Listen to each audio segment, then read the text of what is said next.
Dreams louder.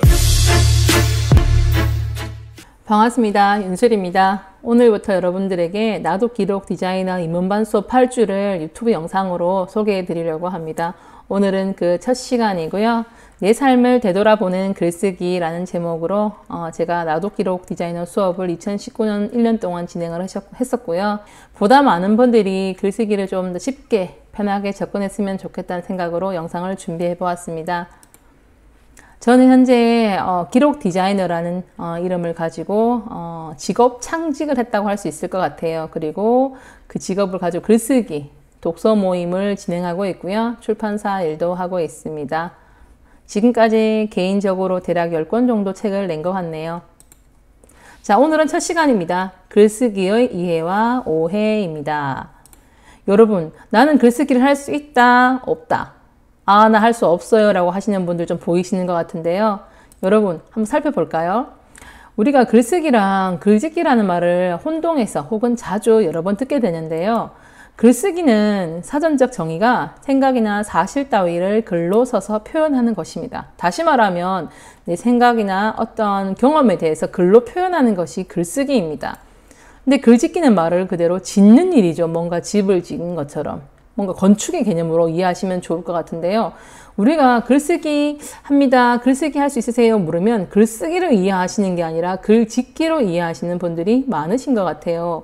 글짓기는 여러분 어떻게 보면 소설 같은 것, 뭔가 전체 구성이 나오면서 그 구성에 대해서 캐릭터 분석이 좀 돼야 돼서 뭔가 틀을 갖춰야 되는 그런 식의 접근이 글짓기라 그러면 글쓰기는 여러분 이렇게 생각하시면 제일 좋아요.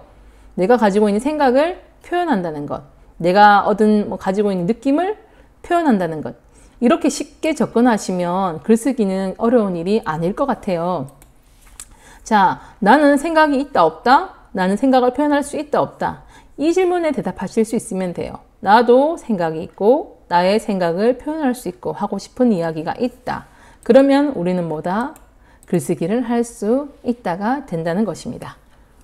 여러분이 글쓰기를 조금 지금부터 다른 각도에서 본다 생각하시고 접근하시면 제일 좋을 것 같아요. 자, 여러분 글쓰기는 지금은 선택이 아니라 거의 생활입니다. 여러분이 예전에는 회사에서 혹은 어떤 필요에 의해서 작성을 했었지만 사실 지금은 여러분이 하고 있는 모든 것이 다 글쓰기죠. 왜? 글은 나의 생각을 표현하는 것이기 때문인데요. 그 글이 나를 대신해서 다른 사람에게 의견과 감정과 생각을 전달하고 있거든요. 여러분들이 제가 수업을 나갔을 때 그런 게 있었는데 어떤 분이 왜 문자로 했을 때 더 상처를 많이 받죠? 라는 이야기를 하는데 가만히 생각해 보시면 여러분 말로 할 때는 우리가 언어만 전달되는 게 아니에요.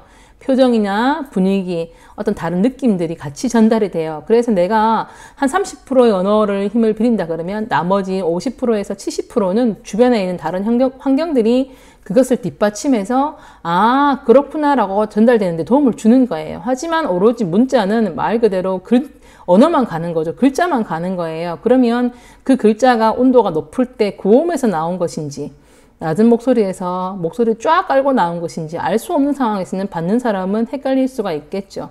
그리고 개인의 경험, 내가 이렇게 하기 때문에 라는 것 때문에 오해를 하기도 하겠죠. 그래서 글자를 보낼 땐 좀 어려울 수밖에 없는데 그래서 제가 팁처럼 주변에 자주 하는 이야기가 그냥 어려운 이야기는 직접 얼굴 보고 말로 하는 것이 좋다라고 전합니다. 괜히 문자로 이야기를 하다가 오해가 늘어나는 경우를 더 많이 본 것 같거든요. 이처럼 글쓰기는 이미 우리가 어떻게 할 수 있는 게 아니라 생활 속에 깊숙이 들어와 있습니다. 그렇게 생각을 할 때 그 글쓰기를 조금 우리가 익숙해질 필요가 있겠죠. 그러면 그 글쓰기를 할 때 무엇이 있으면 좋을까요? 라고 물으면 여러분 어떤 분들이 노트를 떠올리시고 펜도 떠올립니다. 뭐 글쓰기 해야 되니까 원고지 떠올릴 것 같고 만년필도 사러 가시는 분 계시고 노트북도 사는 분 계실 것 같고 핸드폰 요새 메모 앱이 많죠. 그런 것도 있고 또 빠지지 않아야 될 것이 뭐냐면 책과 커피겠죠. 글쓰기를 하기 위해서 필요한 도구들입니다, 여러분. 그런데 제가 봤을 때 이런 도구들만큼이나 중요한 것이 있는데요. 저는 개인적으로 한 4가지 정도를 정리했습니다. 첫 번째 뭐냐면 나의 이야기라는 것, 두 번째는 약간 용기가 필요하다라는 것, 세 번째는 긍정의 힘이 좀 필요하다는 것, 네 번째는 노력이 필요하다는 이야기인데요. 이 나도 기록 디자이너의 부제가 내 삶을 되돌아보는 글쓰기라고 했었는데요. 말 그대로 삶 쓰기에 가까운데 삶 쓰기가 되기 위해서는 당연히 주제가 내 삶이 들어와야 될 것 같아요. 그리고 뭔가 쓴다라는 거는 표현한다는 개념인데요. 표현하기 위해서는 약간 용기가 필요하고요. 그리고 그 표현하는 방식인데요. 우리가 부정적인 사람의 말이나 이야기를 별로 좋아하지 않죠. 어떠한 식으로든지 만약에 나쁜 경험이 있더라도 그 나쁜 경험에서 긍정적인 메시지를 찾아내는 그런 글을 좋아하죠. 내 글도 그렇게 되면 좋은 글이 될 수 있다. 이런 차원에서 긍정의 힘을 이야기를 하고 있고요. 마지막은 노력입니다. 하나씩 조금씩 살펴볼게요. 나의 이야기입니다. 우리가 공감이 갈 때는 네 책에서 봤던 것, 너무 흔하게 뉴스에서 나왔던 것, 누가 재미있게 말해줬던 것 말고 나의 이야기가 진짜입니다, 여러분. 그것이 새롭고 잘 전달될 수 있는 소재입니다. 그래서 다른 사람 이야기가 아니라 내 이야기를 들려줄게 라는 마음으로 하시면 글쓰기가 훨씬 잘 됩니다.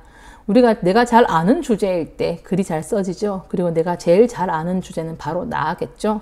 그래서 글쓰기를 할 때, 에세이를 할 때 가장 먼저 시작하는 게 바로 나부터 시작합니다. 왜? 잘 아니까.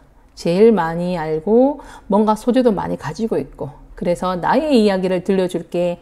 이 마음이 글쓰기에서는 첫 번째로 필요한 도구고요. 두 번째는 약간 용기가 필요합니다. 아주 약간이지만 용기가 필요합니다. 왜냐하면 뭔가 이야기를 전달을 하려고 하면 사람들이 걱정을 해요. 글쓰기를 할 때 그거 틀린 거 아니야? 아니면 내 생각하고 다른데? 아니 그게 아니라 이런 거야 라고 누군가가 어떤 말을 해올까 봐 되게 두려워하죠. 그래서 약간 용기가 필요합니다. 어떤 용기가 필요하냐면 그냥 지금 내 생각은 이렇다는 거야. 뭐 바뀔 수도 있겠지만 지금은 이래. 뭐 지금 난 이렇게 생각하는 걸 어떡해. 이런 마음이 좀 필요합니다. 만약 이런 마음이 없으면 드러낼 수가 없고 드러낼 수가 없으면 전달하는 이야기밖에 할 수 없겠죠. 그리고 전달하는 이야기를 내 이야기를 전달할 수는 없겠죠. 내 이야기를 전달하는 게 아니라 누군가의 이야기를 짜집게 하는 결과가 나올 수도 있을 것 같고요. 그래서 철저하게 내 이야기를 가지고 나를 믿는 마음으로 용기 내어서 내 생각은 이래 라고 표현하는 것. 이게 글 쓰는데 필요한 재료라고 할 수 있을 것 같습니다. 세 번째는 긍정입니다, 여러분. 우리는 뭔가 글을 읽을 때 긍정적인 글을 좋아하지 나를 슬프게 하고 부정적인 생각을 갖게 하는 글을 찾아 읽지는 않죠. 역시나 글도 비슷할 것 같습니다. 그게 소재나 주제가 무조건 좋은 것이어야 된다는 이야기는 아니고요. 글을 쓰면서 어떤 경험보다 해석의 의미라는 관점이죠. 내가 지금까지 어떤 경험을 했는데 그 경험이 나빴어, 싫었어 이게 아니라 그런데 그 경험을 통해서 난 이것을 알게 되었어. 혹은 이것을 배웠어 라고 긍정적으로 바라보는 태도나 생각이 필요한 것 같아요. 왜냐하면 그런 생각과 태도가 글로 나오기 때문이에요. 아까 이야기한 것처럼 글쓰기는 내 생각을 글로 표현하는 거라고 말씀드렸잖아요. 뭔가 부정적인 생각을 계속하면 당연히 글도 부정적인 글이 나올 수밖에 없을 것 같고요. 긍정적으로 좋은 쪽으로 이해하려고 노력하면 글도 좋은 쪽으로 나올 수밖에 없을 것 같아요. 그래서 여러분 가능하다면 무조건 나쁜 건 없어. 어떤 의미가 있을 거야 라는 생각을 가지시는 것이 글쓰기에, 삶쓰기에 또 나아가 살아가는데 도움이 될 거라고 저는 생각합니다. 마지막입니다, 여러분. 이거는 글을 잘 쓰고 싶다고 하면 누가 물었을 때 비법이 뭐예요? 라고 물으면 항상 듣게 되는 말입니다. 글을 잘 쓰는 데는 지름길이 없습니다. 여러분 수영 잘하고 싶으면 머릿속에 수영장에 있는 모습을 상상하고 레일에 사람들이 몇 명 있는 걸 상상하는 게 되는 일이 아니죠. 자유형, 배영식으로 매일 같은 시간 반복적으로 수영을 하면서 나름의 근육을 키우고 기술을 높여야 되겠죠. 똑같습니다. 글쓰기도. 그래서 스티븐 킹은 이런 말을 했습니다. 작가가 되고 싶다면 무엇보다 반드시 두 가지를 해라. 많이 읽고 많이 써라. 슬쩍 피해갈 수 있는 방법은 없다. 지름길도 없다. 나는 하루에 10페이지씩 쓰는 것을 좋아한다. 낱말로는 2000단어쯤 된다. 여러분들도 오늘부터 글쓰기를 하고 잘하고 싶다라는 마음이 드신다면 다른 걸 다 내려놓으시더라도 그냥 그 일에 관여하시는 게 중요해요. 양으로 관여하시는 것도 괜찮고요. 시간적으로 관여하시는 것도 괜찮아요. 예를 들어서 매일 A4 용지 한 장. 그게 아니라 그러면 30분 글쓰기, 10분 글쓰기, 1시간 글쓰기, 한 줄 쓰기 이런 식으로 매일 글쓰기에 관여하시는 것. 그것이 무언가를 잘하는, 글쓰기를 잘하는 비결이 아닐까 생각합니다. 여러분, 오늘 제가 글쓰기에 필요한 재료들에 대해서 글쓰기의 오해와 이해를 가지고 주제를 가지고 이야기를 한번 해봤는데요. 그냥 글쓰기를 하실 때 이렇게 생각하시면 될 것 같아요. 내 이야기 들려줄게. 지금 내 생각은 이래. 무조건 나쁜 건 없고 뭐 의미는 있을 거야. 그리고 하루에 30분 글쓰기 하면 나아질 거야. 이런 마음들이 필요한 것 같아요.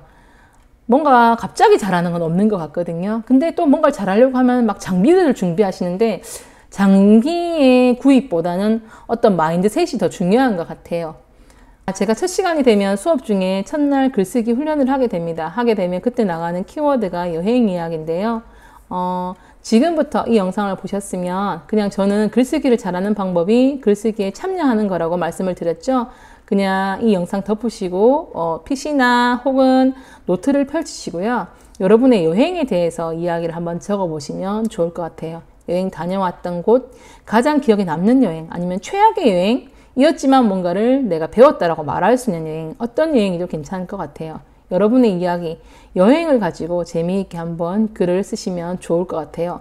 글을 쓸 때 여러분 그냥 내 경험이야, 내 생각이 이래 라고 이야기를 하시면 될 것 같고요. 그때 나는 이런 생각을 가졌어 라고 워밍업 하듯이 천천히 글쓰기에 입문하셨으면 좋겠습니다. 여러분의 이야기가 궁금합니다. 다음에 여러분의 글을 만날 수 있는 공간이 생기기를 기원하면서 오늘은 여기에서 마치겠습니다. 감사합니다.